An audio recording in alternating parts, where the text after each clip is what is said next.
Alors Stéphane, vous êtes entre autres un spécialiste du problème du terrorisme islamique, alors vous ne pouvez sans doute pas rester indifférent à l'assassinat à la préfecture de Paris.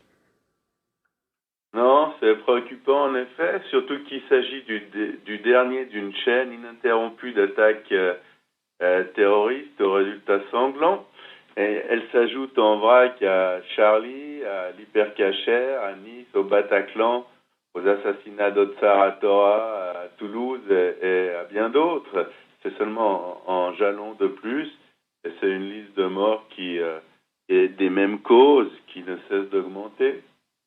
Et alors encore un attentat au demeurant islamiste à Paris, mais cette fois au cœur du dispositif du renseignement français. Est-ce que cela change quelque chose, Stéphane ? Ça vient de démontrer que la société est absolument perméable parce qu'elle n'est pas préparée ni défendue à la pénétration de ce genre de terrorisme au cœur même du système qu'elle est censée combattre. Là, quand on pense que l'assassin avait en charge la gestion informatique, notamment des listes d'assassins et de listes de classés S, c'est très inquiétant. Et surtout que la dangerosité qu'il emportait avec lui dans son profil atypique n'a pas du tout jamais été prise en compte. Alors c'est évidemment très inquiétant et je crois qu'on peut comprendre une partie du désarroi en écoutant les déclarations des responsables français après l'attaque des 4 policiers. Pendant 3 jours, ils ont refusé d'assimiler la conversion à l'islam du meurtrier à l'existence d'un risque sécuritaire qui pouvait éventuellement lui être lié. En clair, ça signifie que le fait de se convertir à l'islam ou d'être musulman ne constitue a priori pas un facteur à risque. Que ce soit dans le renseignement de la police, mais également à l'armée, la sécurisation des avions, les tâches sensibles de la République. Et on l'a vu, il y a des centaines de morts à cause de ça. C'est pas politiquement correct. Je dis pas qu'il faut mettre directement ces dangers, ces gens qui représentent un danger en prison, mais il faut les filtrer. Quand on brigue un nouveau poste dans une administration, eh bien, on passe des tests, on répond à des questionnaires, on essaie de savoir si on est apte, si on est psychologiquement apte, ou bien si on appartient à des réseaux, à des sectes qui peuvent nous empêcher de faire notre travail pour le bien de la société et pas à l'encontre de la société. Bien, ce que je dis, c'est que ces mesures doivent également s'appliquer aux gens, aux personnes du genre de l'assassin qui a commis le crime cette semaine. Est-ce que le pouvoir politique français refuse-t-il de prendre ses responsabilités finalement face à tous ces assassinats, Stéphane ? Pour le moment, ce qu'on voit, c'est qu'il se contente d'exprimer sa sympathie à l'égard des familles des victimes, tout en mettant en avant, comme après chaque assassinat, le caractère atypique du tueur, ses spécificités. On dirait qu'il essaie d'isoler l'assassin de la communauté religieuse, d'en faire une sorte de déviant, radicalisé.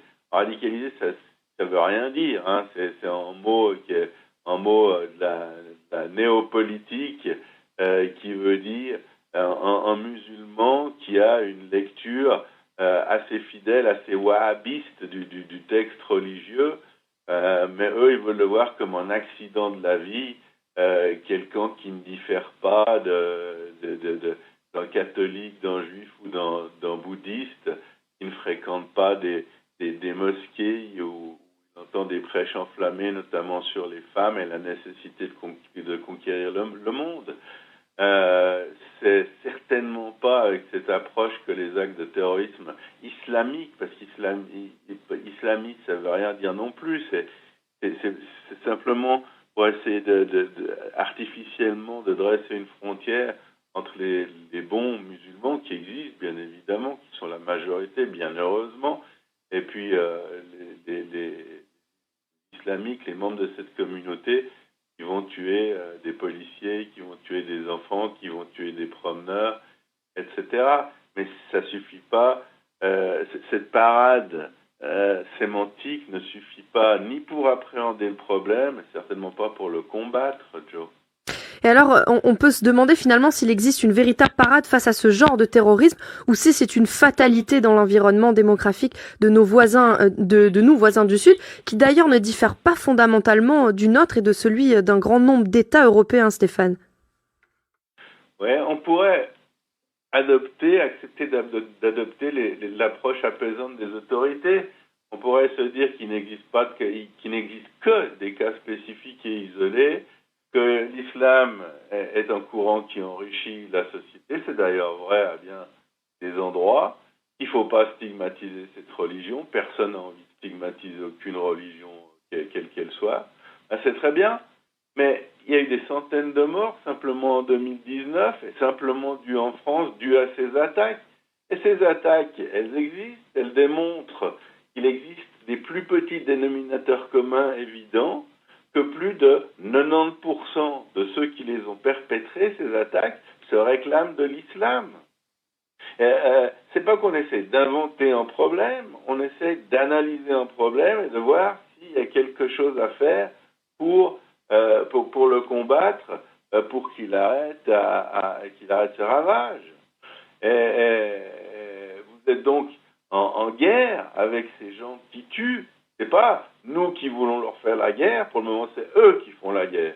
Et le fait de savoir s'ils interprètent correctement ou non les préceptes de la religion islamique n'a strictement aucune importance. Ce qui importe, c'est qu'ils ont des critères communs et qu'ils mènent une guerre contre la France et les autres régimes démocratiques chrétiens en Europe. Et d'ailleurs, il y a des pays dont on n'entend pas beaucoup parler dans la guerre contre le terrorisme en Europe, qui s'y prennent mieux que d'autres parce qu'ils ont un système. Ils ont un système de contrôle, un système de filtrage, un système d'accompagnement de l'émigration. C'est peut-être moins élégant, mais ça fonctionne. Et vous dites en fait qu'il s'agit d'une guerre et que pour espérer de la gagner, il faut commencer à la faire depuis le début, mais pratiquement en parlant, qu'est-ce que cela signifie-t-il ? Ouais, vous savez que j'aime pas me gargariser de mots. Pour espérer une guerre, c'est la palissade, identifier son adversaire. Joe, si vous identifiez pas vos adversaires, vous n'avez aucune chance de gagner cette guerre. Qu'est-ce que ça veut dire identifier l'adversaire ? Il faut savoir d'où il vient, il faut savoir ce qui le motive, il faut savoir comment il agit, quel motif donc. Ensuite, il faut essayer d'infiltrer grâce au renseignement, c'est pour ça que le renseignement existe. Il faut neutraliser ce qui peut l'être et désorganiser ces modèles opérationnels. Quand ces modèles opérationnels sont désorganisés, eh bien, on a une chance d'endiguer le fléau. Le fléau, c'est l'assassinat des citoyens des pays européens et maintenant de ceux qui sont responsables de la sécurité des citoyens. Mais d'abord, je répète, il faut identifier l'adversaire. Ce sont des musulmans, ils sont issus de l'immigration, c'est en fait qui n'est pas discutable, ça n'a rien de raciste, de constater que 90% de ces attentats ont été commis par des musulmans qui proviennent de ces réservoirs et qui ont passé cette filière. Et que ce n'est pas des démons isolés, ce n'est pas des cinglés, ce n'est pas des gens qui sont pathologiques. Comme chaque fois, et pendant 2-3 jours après un assassinat, on essaie de le faire croire à la population. Mais est-ce que cela signifierait-il en fait que tous les musulmans, s'ils ne sont pas des terroristes, seraient des terroristes en puissance, Stéphane ?